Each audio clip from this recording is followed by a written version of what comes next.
आणि आता वळूया आणखी एका महत्त्वाच्या बातमीकडे। प्रहार संघटनेचं आंदोलन शेतकऱ्यांना संपूर्ण कर्जमाफी मिळालीच पाहिजे। अमरावतीमध्ये बच्चू कडू उतरले रस्त्यावरती। प्रहार संघटनेने हे आंदोलन सुरू केले। कर्जमाफी करता गेल्या अनेक दिवसांपासून बच्चू कडू हे आपल्या संघटनेच्या माध्यमातून आंदोलन करतायत। अमरावतीमध्ये देखील त्यांनी रस्त्यावर उतरत हे आंदोलन केलं। यावेळेला टायर जाळण्यात आले। कर्जमाफी करता बच्चू कडू रस्त्यावर उतरले।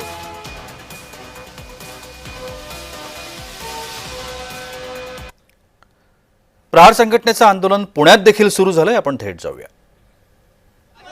अशा पद्धतीने आंदोलन करून काही साध्य होईल का? तुमच्या मागण्या मान्य होतील? आता हे गाजर सरकारला कळायला पाहिजे ना। हे गाजर सरकार फक्त गाजर दाखवते लोकांना। जोपर्यंत आम्हाला प्रॉपर न्याय मिळणार नाही शेतकऱ्यांना, तोपर्यंत आमचे आंदोलन असे चालू राहणार। आपण पाहतोय की पोलिसांकडून या सगळ्यांना जे आहे ते आता बाजूला केलं जात आहे। रस्ता खुला केला जातोय।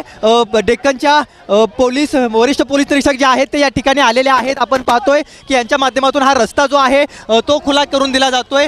कारण का या पद्धतीने यांनी मागण्या त्यांच्या मांडण्याचा प्रयत्न केलेला होता आणि त्यानंतर हा सगळा गोंधळ जो आहे तो झाल्याचं चित्र आपल्याला पाहायला मिळत होतं। अशा पद्धतीने रस्ता रोको केला जातोय। शेतकऱ्यांच्या मागण्या मान्य करायच्या आहेत त्यांना। हो, ॲक्च्युली ते करायलाच पाहिजे। खरा शेतकरी ते रस्त्यावरून आलेलाच नाही आहे।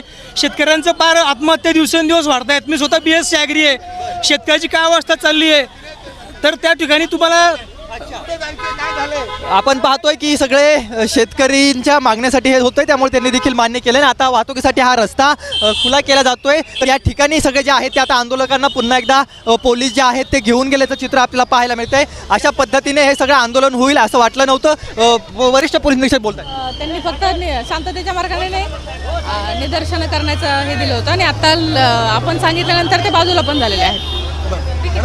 परवानगी घेतली होती का? परवानगी होती का अशा आंदोलनाची? परवानगी काही परवानगी नाहीये। परवानगी नसताना अशा तुम्ही काय गुन्हे दाखल करणारे? कारवाई होणार यांच्यावर? तर हे सगळं आंदोलन जे आहे ते आता या ठिकाणी मोठ्या प्रमाणामध्ये केल्याचं चित्र आपल्याला पाहायला मिळतंय। कारण का या आंदोलनाच्या माध्यमातूून शेतकऱ्यांच्या मागण्या ज्या आहेत त्या त्यांना मांडायच्या होत्या। शेतकऱ्यांच्या मागण्यांसाठी त्यांनी हे आंदोलन जे आहे ते घेतलेलं होतं। परंतु या ठिकाणी जो कलाकार कट्टा आहे त्या कलाकार कट्ट्याच्या चौकामध्ये आंदोलनाला जागा असताना त्यांनी अशा पद्धतीने डायरेक्ट रस्त्यावर जाण्याची भूमिका घेतली आणि हा सगळा फर्ग्युसन रस्ता जो आहे तो काही काळ बंद ठेवण्यात आला वाहतुकीसाठी। कारण का या सगळ्यांनी चक्का जाम जो आहे तो या रस्त्यामध्ये केलेला होता, त्यामुळे वाहतुकीच्या रांगा ज्या आहेत त्या आपल्याला लागलेल्या पाहायला मिळत होत्या। ज्या पद्धतीने हे सगळे प्रहारचे कार्यकर्ते आक्रमक झाले आणि त्यांचं म्हणणं मांडण्यासाठी या सगळ्या कार्यकर्त्यांनी जे आहे ते अशा प्रकारचा पवित्रा जो आहे तो घेतलेला पाहायला मिळत होता। आणि त्यानंतर आता या सगळ्या कार्यकर्त्यांना जे आहे ते पुणे पोलिसांनी या ठिकाणी पुन्हा एकदा आणलेलं आहे आणि या कार्यकर्त्यांच्या माध्यमातून या ठिकाणी आता पुन्हा एकदा आंदोलन जे आहे ते सुरू झाल्याचं चित्र आपल्याला पाहायला मिळतंय। परंतु पुन्हा एकदा जे आहे ती प्रहार संघटना अशा पद्धतीने आक्रमक पवित्रा जो आहे तो घेतलेला पाहायला मिळत होता। या आक्रमक पवित्राच्या माध्यमातून त्यांनी जे आहे ते त्यांचं म्हणणं मांडण्याचा प्रयत्न केला। त्यांच्या म्हणणं मांडण्याचा प्रयत्न करत असताना त्यांनी रास्ता रोको करण्याचा निर्णय जो आहे तो घेतलेला पाहायला मिळत होता। कारण का शेतकऱ्यांची कर्जमाफी असेल किंवा अन्य मागण्यांसाठी राज्यभरातून जे आहेत ते अशा प्रकारची आंदोलनं जी आहेत ती प्रहार संघटनेच्या वतीने पुकारली गेलेली आहेत आणि त्या माध्यमातून हे सगळे आंदोलन जे आहे ते करताना आपल्याला पाहायला मिळतात। आपण जर पाहिलं तर हे सगळे शेतकरी जे आहेत ते या ठिकाणी आंदोलनासाठी बसलेले आहेत। आपण त्यांच्याशी बातचीत करूयात। नेमकं काय म्हणणं आहे? तुम्ही असा आक्रमक पवित्रा घेऊन रस्त्यावरती तुमच्या मागण्यांसाठी गेलेलं पाहायला मिळाला। याच्या अगोदर आम्ही शांततेत खूप वेळा आंदोलन केलं, परंतु त्या आंदोलनाची दखल घेतली गेली नाही। आणि आता यावेळेस बच्चूभाऊंनी जसं आमचं दैवत बच्चूभाऊ कडू यांनी सांगितलं की चक्काजाम आंदोलन करायचं आहे, त्या आंदोलनाच्या पवित्र्यानुसार त्यांच्या आदेशानुसार आम्ही ते चक्काजाम आंदोलन केलं आहे। जर यांनी त्याची दखल घेतली नाही तर याच्या पुढे मंत्रालयावर किंवा मुख्यमंत्र्यांच्या घरावर हे आंदोलन जोरदार पद्धतीने केलं जाईल।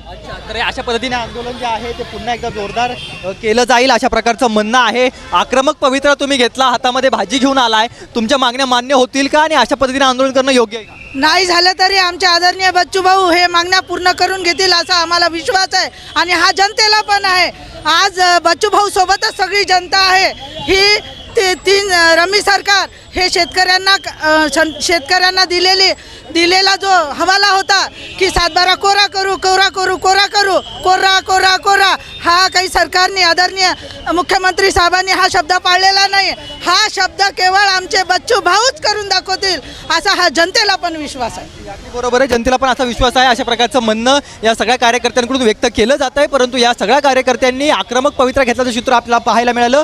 या आक्रमक चित्रामुळे पुण्यातील फर्ग्युसन रस्ता जो आहे तो काही काळ बंद देखील ठेवण्यात आला, कारण का सकाळी कामाच्या निमित्ताने हे जाणारा वर्ग जो आहे तो मोठा आहे. या ठिकाणी कलाकार कट्ट्यावरती आंदोलनाची परवानगी होती, परंतु या सगळ्या कार्यकर्त्यांनी जे आहे ते आक्रमक पवित्रा करत चक्का जाम करण्याचा प्रयत्न केला. त्यामुळे काही काळ वाहतूक देखील बंद ठेवण्यात आलेली होती, परंतु आता वाहतूक सुरळीत झालेली आहे. या सगळ्या कार्यकर्त्यांना जे आहे ते पुणे पोलिसांनी पुन्हा एकदा आंदोलनस्थळी कलाकार कट्ट्यावरती आणलेलं आहे.